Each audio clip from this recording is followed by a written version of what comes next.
Всем привет, с вами Трейд. Новый мультсериал «Люди Икс 97», являющийся прямым продолжением культового проекта 90-х годов, в лучших традициях оригинала представил множество трансформаций мутантов. Некоторым людям Икс достались единичные преобразования, связанные с изменением их внешнего вида, а другие персонажи с помощью трансформации и проявляли свои суперсилы. Чего только стоит Морф, который чуть ли не в каждом эпизоде удивлял нас превращениями в других знаковых героев вселенной Марвел. Так что в данном видео я предлагаю пройтись по первому сезону данного мультсериала и рассмотреть все трансформации мутантов. Поехали!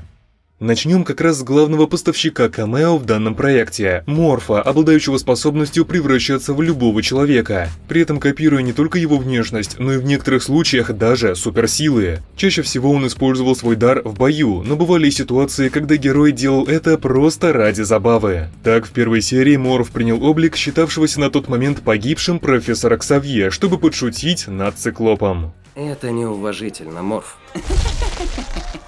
Далее с аналогичной целью мутант превратился и в беременную Джин Грей, однако на этот раз для беседы с Логаном. Я знаю, в чем проблема. Откуда? Ну ты что, я же Джин Грей, скромная, талантливая телепатка. Школа не место для ребенка. Ты, Джин, это понимаешь. В обычном состоянии Морф не умеет летать, но ему и не нужно обладать данной способностью, ведь он в любой момент может превратиться в летающего персонажа, например, Архангела, что он и сделал после крушения самолета Людей Икс.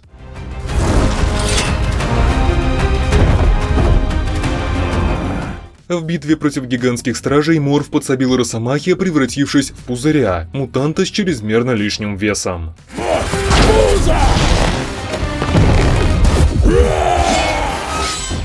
Один из самых крутых моментов с участием Морфа случился уже во второй серии, ведь здесь во время битвы с Палачом Икс он осуществил сразу несколько трансформаций подряд. Сначала герой напал на злодея в образе Леди Смертельный Удар.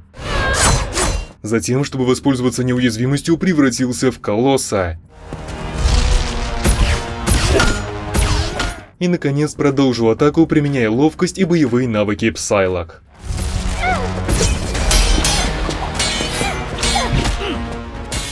Затем в третьем эпизоде Морф вновь пополнил коллекцию трансформаций новыми вариантами. В начале серии он шутки ради притворился шестирукой женщиной по прозвищу Спираль. Давайте только избегать путаницы. Назовем эту таинственную даму Джин Доу. Кто за? Кроме того, в данном эпизоде засветилась и частичная трансформация. Без полноценного перевоплощения Морф смог скопировать когти Росомахи. Вот, помогу тебе с труднодоступными местами. Затем герой вспомнил и про свой собственный основной человеческий облик. Даже отнимать свободу воли. Мне ли не знать. Но в бою в этот раз Морф решил превратиться, причем дважды, в Ульяну Распутину, более известную как Мэджик. Сначала был выбран ее обычный внешний вид. А потом дело дошло и до демонической версии, когда герой попал под контроль королевы гоблинов.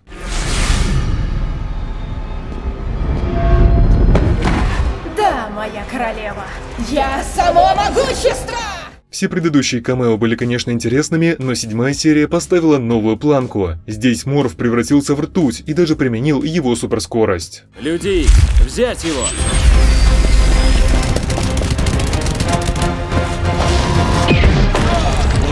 Нейтрализован. А в восьмом эпизоде взор героя пал на Джиггернаута, правда воспользоваться его поразительной силой он уже не успел.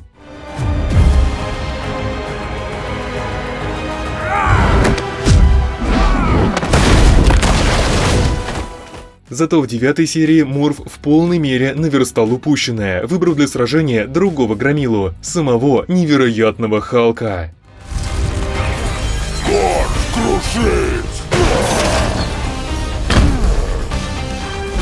Это камео было особенно приятным, ведь Халк довольно редкий гость в историях про мутантов, но данная сцена лишний раз подтверждает, что он тоже существует в этой анимационной вселенной. И вдобавок, в том же эпизоде, чуть далее, Морф попытался провернуть ловкий трюк, выдавая себя за злодея мистера Синистера перед его союзником Бастионом, но антагонист тут же раскусил обман.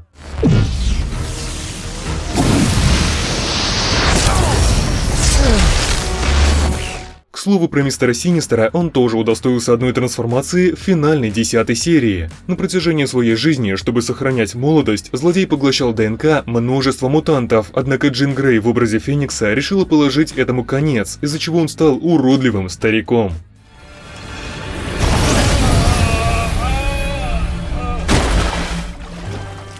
И сразу после данной трансформации мистер Синистер попросил Морфа показать его новый внешний вид. По мне так одно и то же. Также в этом эпизоде осталось еще 3 преобразования Морфа. Одно из них – любопытное перевоплощение в гуманоидного птерозавра по прозвищу Саурон.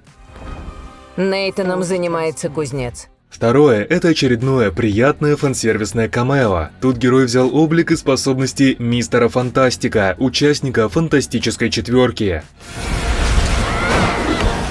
А третий момент – снова превращение в Джин Грей, чтобы поддержать находящегося в тяжелом состоянии Логана. Она этого не скажет, но скажу я. Я люблю тебя, Логан. Не умирай. Следующий персонаж, показавший свои трансформации в Людях Икс-97, это Роберто да Коста, также известный как Санспот. Он может переключаться между человеческим обликом и солнечной заряженной формой, в которой становится похож на черный силуэт, покрытый сгустками энергии. В начале сезона Санспот противился своему дару, но в конечном счете все же смог его принять и обуздать. Это какая-то солнечная энергия. Все еще пытаюсь ее понять, но она делает меня сильным, очень сильным. Стать человеком Икс, Джугере. Я даже не хочу быть собой.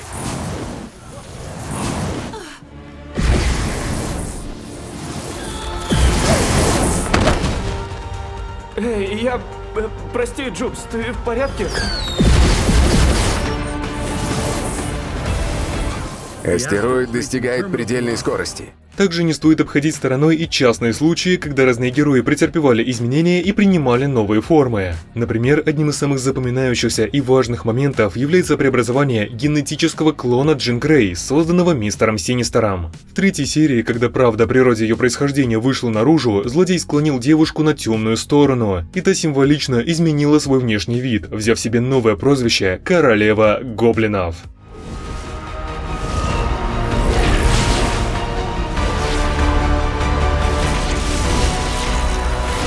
Познают мою дьявольщину! К тому же здесь было еще несколько любопытных и пугающих трансформаций, правда осуществляемых не мутантами, а всякими демоническими сущностями, во время того, как злодейка натравила их на Людей Икс, заставив команду столкнуться с собственными страхами.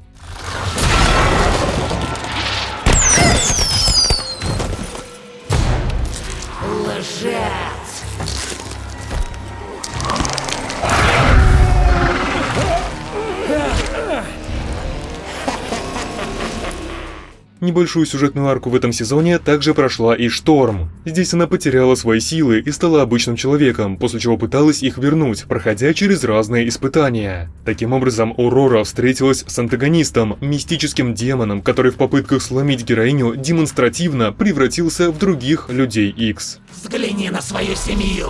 За кем ты следуешь? Я был неправ. Не Фордшу отнял у тебя силы. Ты сама от них отказалась. А сама Шторм в итоге смогла преодолеть собственные страхи и, наконец, восстановила силы, ознаменовав свое возвращение переходом к новому костюму, который сразу материализовался на ее теле.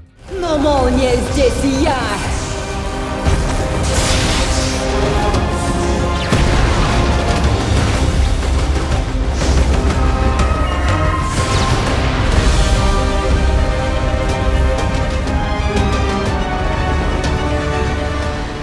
Забавно, что в этой вселенной героиня обзавелась данным нарядом лишь сейчас, в то время как в комиксах она носила его с момента своего самого первого появления. Пока вернемся к часто трансформирующимся персонажам и отправимся на Геношу, страну, которая населяет множество мутантов. Среди них выделяется девочка, способная превращаться в попугая. Она применила свою суперсилу несколько раз в 5-м и 7-м эпизодах. Вероятнее всего, эта героиня является оригинальным персонажем сериала.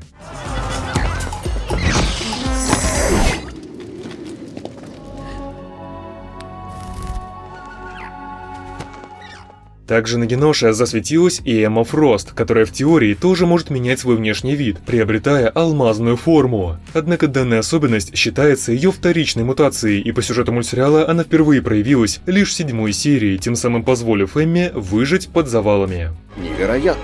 Алмазная трансмутация не входила в список способностей Эммы. Возможно, спящая мутация, активированная давлением? Выбор главного злодея в данном сезоне оказался весьма необычным и непредсказуемым. Им стал Бастион, гибрид стражей и людей, своеобразный робот, рожденный естественным путем после того, как его отец был заражен техноорганическим вирусом из будущего. Так вот, Бастион решил продолжить борьбу с мутантами новым способом, превращая обычных людей в стражей Прайм. Претерпев данную операцию, человек все еще может жить своей привычной жизнью, но встретив мутанта, он станет активным и будет стремиться нейтрализовать угрозу. Первый такой страж был показан в 7-й серии на примере Боливара Траска, а уже в 8-й серии в киборгов превратилось сразу огромное количество людей, и мы смогли лицезреть данные трансформации.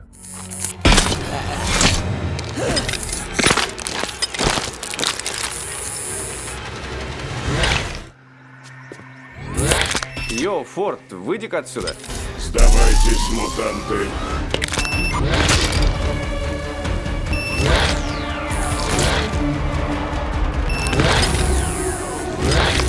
Нужно предупредить команду. Не стоит.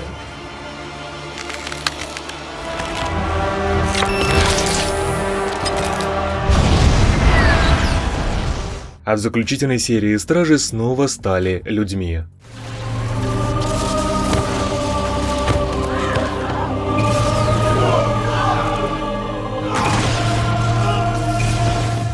Еще отдельного внимания достоин потрясающий момент с Росомахой из концовки 9-го эпизода. Всем известно, что скелеты когти Логана покрыты адамантием, прочным металлом, делающим мутанта практически неуязвимым. Однако в ходе битвы Людей Икс против Магнета, мастер магнетизма просто-напросто извлек адамантий из тела Росомахи.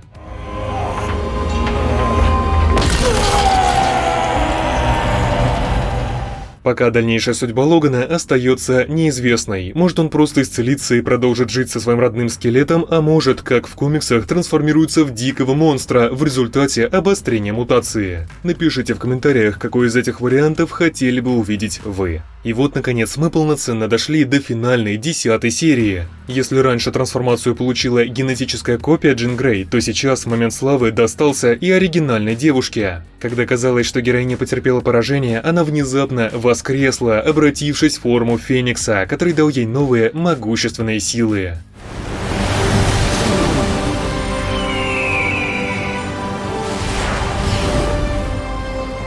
Я есть Феникс! А потом Джин окончательно вернулась к своему изначальному образу. Джин! И последний персонаж, на котором я остановлюсь, это, собственно, главный злодей сезона – Бастион. В финале его внешний вид претерпел некоторые изменения, после чего он и вовсе оторвал бионическую руку Кейбла, чтобы поглотить ее, став еще более продвинутым киборгом с крыльями.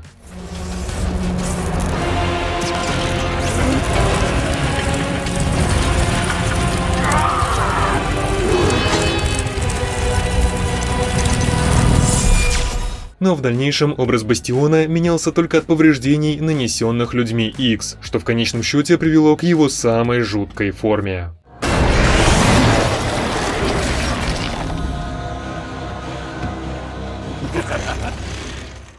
На этом у меня все. Если вам понравилось видео, ставьте лайки, подписывайтесь на канал, включайте колокольчик и пишите комментарии. Спасибо за просмотр, всем пока!